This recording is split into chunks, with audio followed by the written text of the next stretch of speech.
Selamat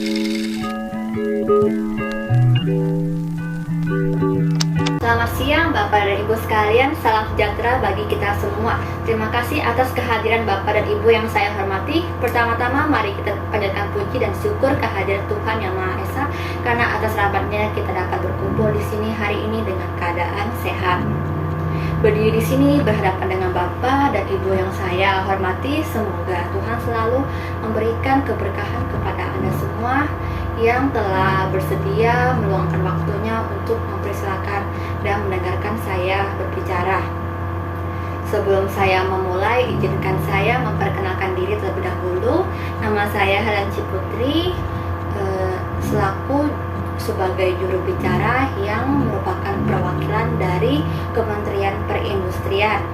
Tujuan saya di sini adalah untuk mengajak Bapak dan Ibu untuk saling bekerja sama di industri fashion nasional guna meningkatkan perekonomian Indonesia di tengah pandemi COVID-19. Seperti yang kita ketahui, tahun 2020 adalah tahun yang begitu sulit. Pandemi memaksa semua orang dari serba aneka kalangan mengaktifkan mode bertahan. Semua terus berusaha beradaptasi untuk tetap hidup di kala krisis, termasuk industri fashion. Meski begitu, krisis industri fashion sebenarnya sudah terjadi sejak akhir 2019. Berdasarkan laporan yang ada dari Business of Fashion, industri fashion berada pada posisi high alert atau siaga tinggi pada awal tahun karena titik harga pada laporan akhir tahun 2019 yang tidak begitu baik. Jadi, industri fashion sudah diramalkan akan mengalami krisis dan para eksekutifnya sudah pesimistis menghadapi 2020. Pandemi kemudian membuatnya semakin suram. Dan perekonomian yang kacau akibat pandemi membuat konsumen mengurangi pengeluaran untuk fashion. Itu terjadi secara alami sebagai upaya untuk bertahan hidup. Pandemi telah mengubah banyak aspek. Hampir 3/4 dari perusahaan fashion yang terdaftar mengalami kerugian. Terjadi penurunan penjualan sebesar 34% pada periode Januari sampai Maret 2020 saat awal pandemi. Pada akhir tahun, berdasarkan analisis McKinsey Global Fashion, indeks tingkat laba jatuh hingga 90% dibanding 2019. Dikarenakan orang-orang pastinya fokus membeli barang-barang dan tentunya barang-barang penting dan esensial untuk bertahan selama lockdown. Kita pasti berpikir semua orang secara alami hanya fokus pada hal itu. Jadi fashion hanyalah pemikiran sementara atau setelahnya, atau malah tidak ada dalam pemikiran sama sekali dalam konteks seperti ini. Namun industri fashion masih bisa berkembang di tengah situasi pandemi selama mampu melakukan penyesuaian atau adaptasi. Terdapat sejumlah hal yang menjadi kunci dalam beradaptasi. Kini industri fashion dituntut untuk masuk ke ranah digital. Hal itu dinilai akan membawa manfaat dalam kemajuan bisnis serta pemasaran di masyarakat. Digitalisasi juga dianggap menjadi kunci industri fashion untuk kembali bangkit. Sebelum saya lanjut, mari kita simak terlebih dahulu cuplikan video ini.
Nah, seperti yang kita lihat dari video tersebut, digitalisasi dinilai bermanfaat dalam kemajuan bisnis, melakukan branding, dan menciptakan reputasi brand yang baik di mata masyarakat.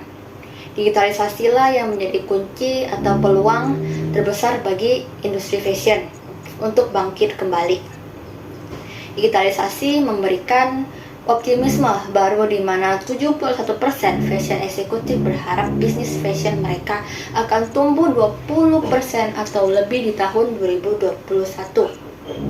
Kemudian selain itu, Kementerian Perindustrian berupaya mendorong pertumbuhan di industri fashion dalam negeri agar mampu meningkatkan daya saingnya. Ada beberapa upaya-upaya yang dilakukan pemerintah agar mendorong industri fashion untuk berkembang, antara lain penumbuhan wirausaha baru, penerapan standar nasional Indonesia untuk produk impor, dan juga penguatan pendidikan vokasi industri fashion yang tersertifikasi standar kompetensi kerja nasional Indonesia.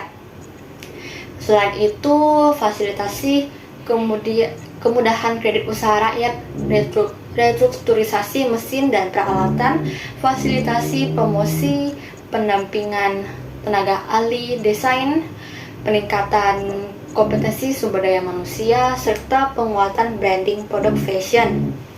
Selain dari sisi produksi, pemasaran, hingga kompetensi sumber daya manusia, industri fashion, Kementerian Perindustrian juga memperluas pasar bagi industri kecil menengah melalui program Smart IKM. Dengan program Smart ini, para IKM dapat memperluas akses pasarnya melalui pasar online dan akan mendapatkan berbagai program pembinaan dari Kementerian Perindustrian maupun Bukalapak selaku mitra dalam program tersebut.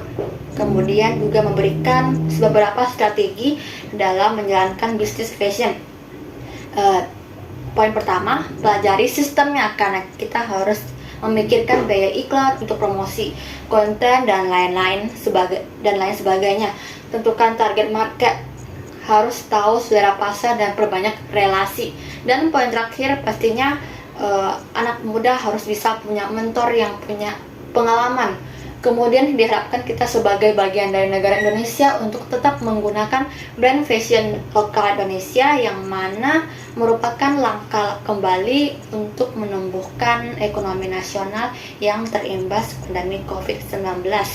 Sekian dari yang saya sampaikan, mohon maaf jika ada kesalahan kata, dan saya ucapkan terima kasih atas waktu yang telah diberikan. Salam sejahtera bagi kita semua.